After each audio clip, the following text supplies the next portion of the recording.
Welcome to the Heart of a Viking. This channel offers elementary art lessons taught by Mrs. Minto from the Cape Henlopen School District in Delaware.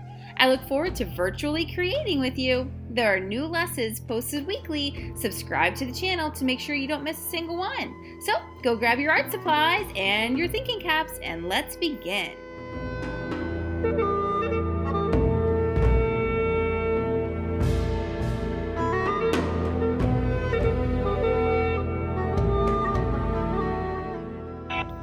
Welcome back, awesome artists. Okay, so we're going to pull back out our red paper from last time with a 2001 across the center. And you can use whatever kind of coloring supplies you have at home. I'm going to be using something called construction paper crayons. Crayola makes a great one, or you can use regular crayons or even markers, whatever you happen to have. But I'm going to add some color, and what's really cool about these construction paper crayons is they're specially formulated with the wax that they're made out of to work better on dark colored papers. So as I color with my construction paper crayons, I'm going to press sort of hard, and they color so nicely on the colored paper. So that's why I like them. However, I do sometimes have to use my regular colored crayons because not all of colors are offered in my construction paper set that I have. So I'm going to be using a little bit of both to finish my project. So I'm going to leave most of the paper white as, I meant to say red. I'm going to leave most of my paper red and just color in the objects that I drew last time. All right, so let's get out those coloring supplies and begin.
Wow, doesn't this look fantastic? All right, so we're going to be switching from coloring to folding and cutting. So you're going to go ahead and clean up your coloring supplies, get out some scissors, but we're going to do some folding before we begin.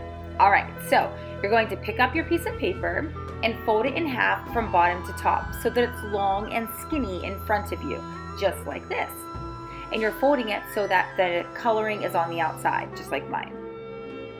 Okay, artists, I'm about to begin the cutting step. I really want you to put down your scissors, watch me do it, and then back the video back up and do it with me the second time. Because if you just go ahead and start cutting and you cut in the wrong spot or you cut too far, then there's no way for us to fix it. So we've worked really hard on this beautiful coloring, so I want you to take your time.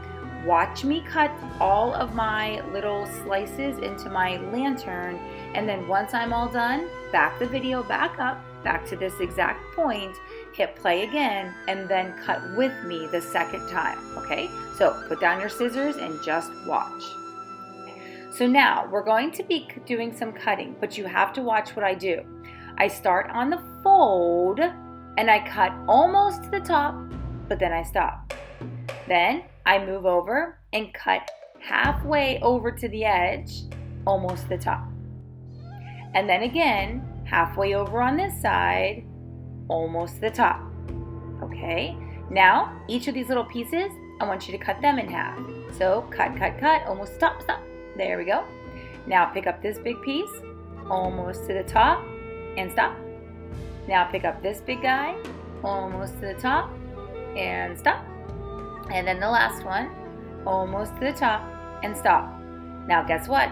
One more time. Pick up each of these little pieces and cut them in half the same way. Almost to the top, and stop.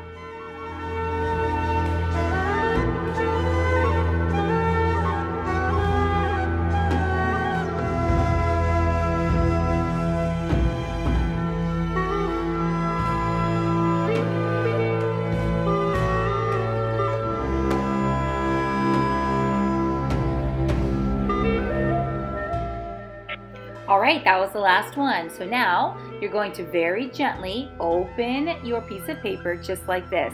Nothing should fall apart.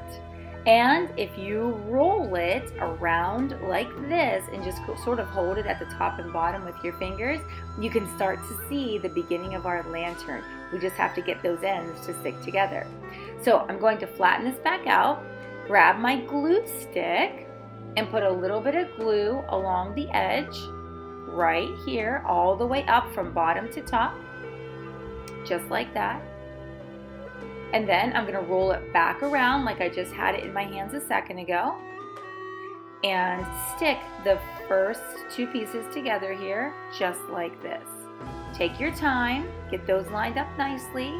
If you need to ask a grown-up or an older brother or sister for some help, look how I'm sliding my hand inside to gently push down the two glued edges.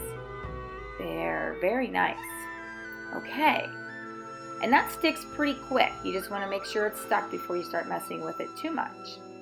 Then you can sort of squish it just like I did. It's pretty strong, even though it has all those little slices in it. It's a pretty strong piece of artwork. Now, that's really super cool. That's exactly how we want it to be, with a little bit of space in between each of our little cuts, just like that. Okay, we're almost done. So now if you have a little extra, oh, mine's coming apart. I didn't hold it long enough, Mrs. Minto. Oh man, you gotta hold that glue stick a little longer. There we go. Okay, so now if you have a little bit of extra red, I had just like a little extra from a different project, or any color actually would be fine. We just need a little piece that can become a handle for our lantern. So I'm going to cut a little piece off, put a little bit of glue on the two ends, and then pick that up, put the glue on the inside of my lantern, and then wrap that one around and put it on the other side. Again, hold it for a couple of seconds. Don't be like me, don't try and rush it. Hold it for until it sticks, actually. And then once that's all stuck, your Chinese lantern is pretty much finished. Very nice. There it is. This looks really nice if you have a like a battery operated light that you can put up inside of it, but you do have to be careful. We don't want anything that gets hot or that has a flame inside of this lantern. It's just made of paper after all, right? So we don't want any flames like candles or anything that gets hot like a regular light bulb by itself up inside of this. So I hope you had a great time making your work of art today, and I can't wait to see you back here next time at the Heart of a Viking. HOB artists, don't forget to hop on over to Art Sonia to upload a photograph of your piece of artwork to your art portfolio. I can't wait to see it.